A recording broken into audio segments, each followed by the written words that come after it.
Maraming salamat sa inyong walang sawang pagseserbisyo sa ating mga komunidad dito sa dakilang lalawigan ng Pangasinan.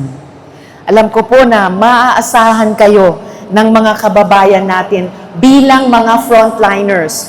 Kahit bago at pagkatapos ng pandemic, frontliners pa rin po kayo, lalo na pagdating nga sa family planning and reproductive services at mga programa sa inyong mga barangay. Kaya po, ang mga frontliners tulad ninyo, dapat talaga binibigyan ng benepisyo at suporta. Yes! Yay! Kami pong lahat ay nag-cheer po para sa inyo. Kaya, first of all, proud na proud po akong i-report sa inyo na pinasa na po namin sa Senado on third and final reading ang Magna Carta of Barangay Health Workers.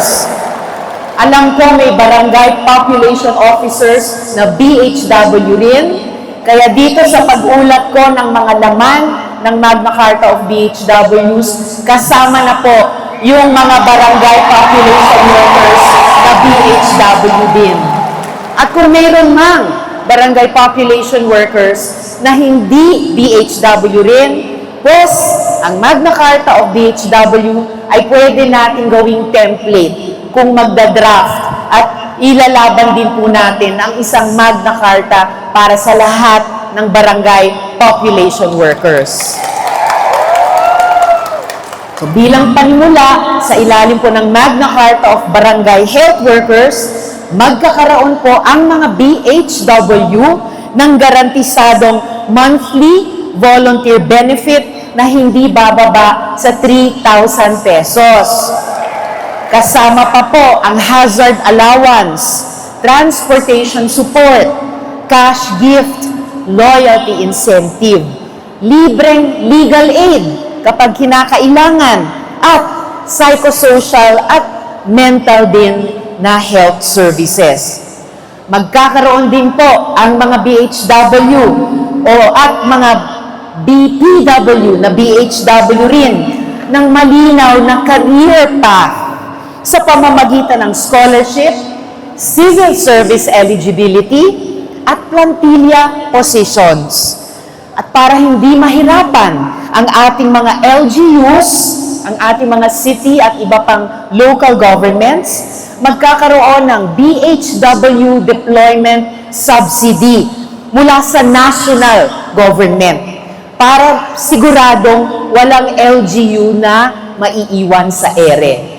Kung ano ang kayang sagutin ng LGU sa 3,000 pesos a month, sasagutin nila. Kung ano pa po ang kulang, ang balancing iyon ay sasagutin ng nasyonal sa pamamagitan ng BHW deployment subsidy.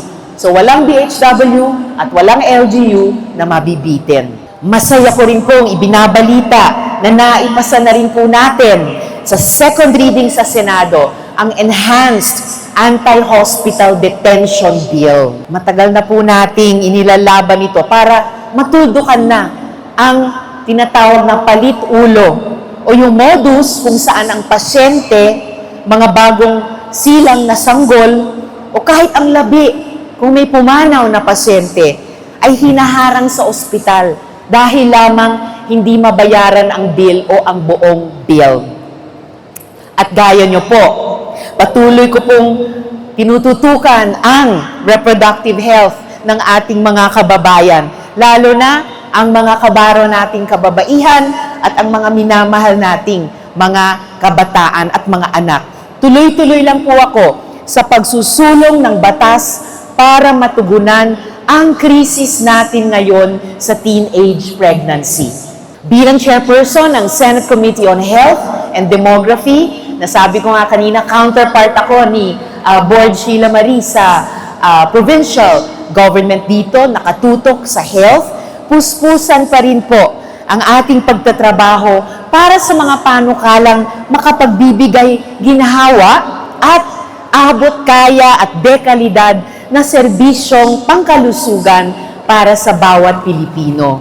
Una na riyan, sinusulong pa rin ang pagtatayo ng Philippine Geriatric Center para meron na po tayong ospital na espesyal na nakatutok sa kalusugan ng ating mga lolo't lola. Napag-usapan namin bahagya kanina ni Consi. Yan po yung sinasabi ng DOH na active aging o healthy longevity. Magiging kasama na po doon yung Philippine Geriatric Center. Katuwang din ito ang HOSIP o yung Health Outreach for Seniors and Indigent Persons na magkakaloob po ng wheelchairs, hearing aids, at iba pang assistive devices sa ating mga seniors at indigent Filipinos na ihahatid na yung mga gamit na iyon diretso sa kanilang mga bahay. Ihahatid na ng ating mga LGU. Hindi na po nila kailangan pumunta pa sa ating mga munisipyo o kapitolyo para kunin ang mga ito. Isinulong din natin ang mga panukalang magbibigay ng kapangyarihan sa DOH na magdagdag ng mga kama, magdagdag ng mga medical personnel sa ating mga pampublikong ospital. Pati na ang suporta para sa mga persons with autism at mga persons with lupus. Makakaasa po kayo, mga minamahal kong mga kababayang barangay population officers and workers dito sa Pangasinan, na ako'y katuwang ninyo sa Senado. Salamat po. Katuwang niyo po ako sa Senado, lalo na pagdating sa kalusugan ng ating mga kababayan. Kasama na po siyempre ang ating reproductive health. Lagi niyo akong mananatiling kakampi at boses para sa mga mas ligtas at mas malulusog na mga komunidad. Balbaled ya salamat, edsi kayon amin, mabuhay ang mga barangay, population officers and workers, mabuhay ang syudad ng San Carlos at ang lalawigan ng Pangasinan.